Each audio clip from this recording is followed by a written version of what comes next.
Assalamualaikum warahmatullahi wabarakatuh. Perkenalkan, nama saya Fadila Geisa Fatmawati, NIM 2020 SE 064 dari kelas Psikesia A2. Di sini saya akan menjelaskan tentang implementasi prinsip keuangan syariah menjadi produk perbankan syariah. Yang pertama yaitu lembaga keuangan. Lembaga keuangan yaitu lembaga yang menghimpun dana dari masyarakat dan menanamkannya ke dalam bentuk aset keuangan lain. Misalnya giro, surat-surat berharga, dan aktiva produktif lainnya.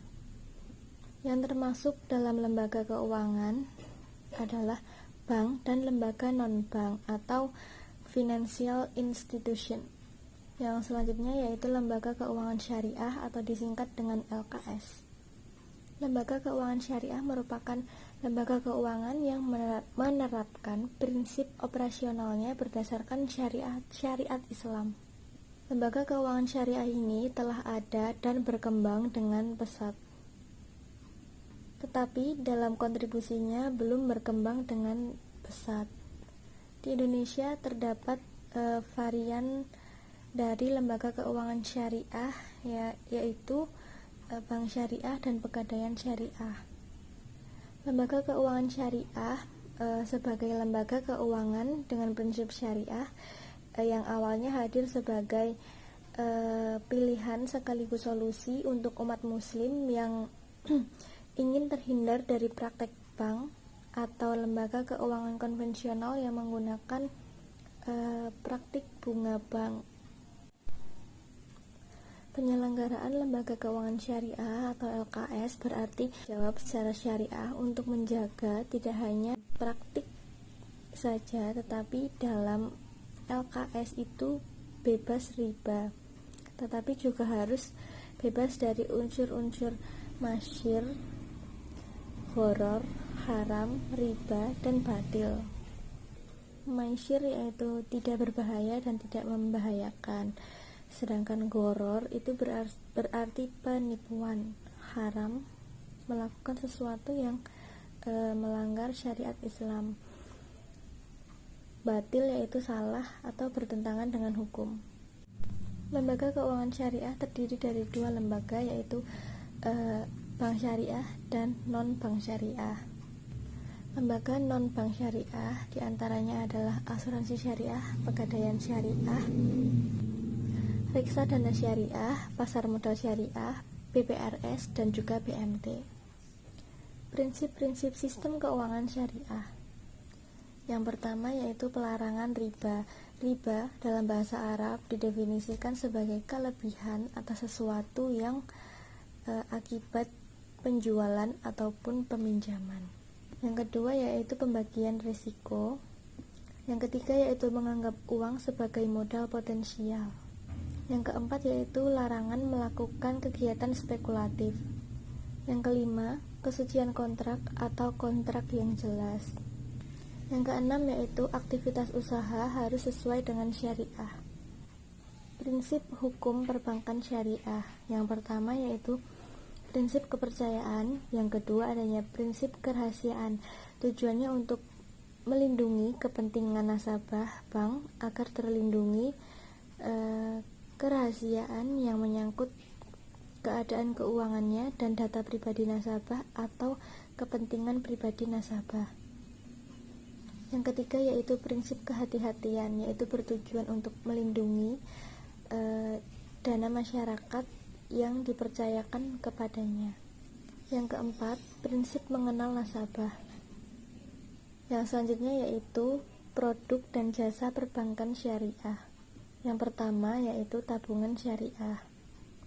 Tabungan adalah simpanan yang penarikannya melalui beberapa ketentuan yang sudah dijelaskan oleh pihak bank kepada nasabah.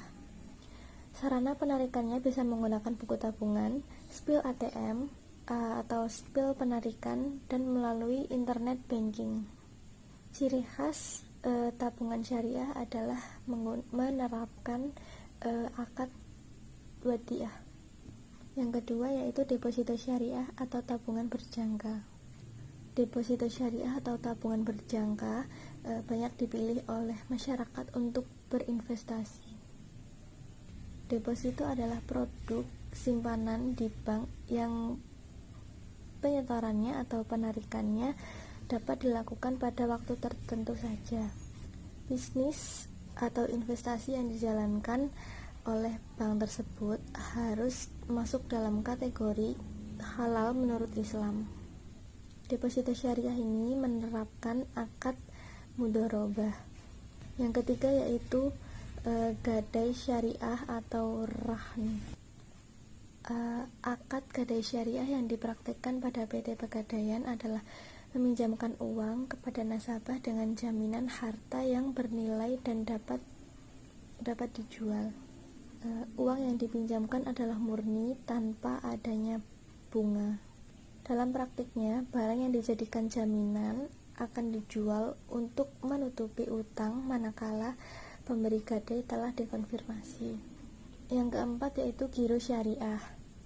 Giro merupakan salah satu produk dari perbankan syariah yang termasuk ke dalam konsep wadiah atau titipan. Giro syariah merupakan giro yang dijalankan berdasarkan prinsip-prinsip syariah atau berdasarkan syariat Islam. Dalam hal ini, DSN telah mengeluarkan fatwa yang menyatakan bahwa giro yang diberikan syariah adalah giro berdasarkan prinsip wadiah dan mudharabah. Ketentuan giro syariah menggunakan akad mudharabah.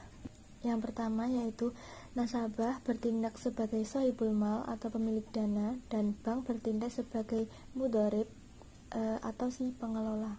Yang kedua yaitu dalam kepastiannya sebagai mudharib, bank dapat melakukan berbagai macam usaha yang tidak bertentangan dengan prinsip-prinsip syariah. Yang ketiga yaitu modal harus dinyatakan dengan jumlahnya dalam bentuk tunai dan bukan piutang. Yang keempat yaitu pembagian keuntungan harus dinyatakan dalam bentuk nisbah dan dituangkan dalam akad pembukuan rekening. Yang kelima yaitu bank sebagai mudharib menutup biaya operasional giro dengan menggunakan nisbah keuntungan yang menjadi haknya. Yang keenam yaitu bank tidak diperkenankan mengurangi nisbah keuntungan nasabah tanpa persetujuan yang bersangkutan.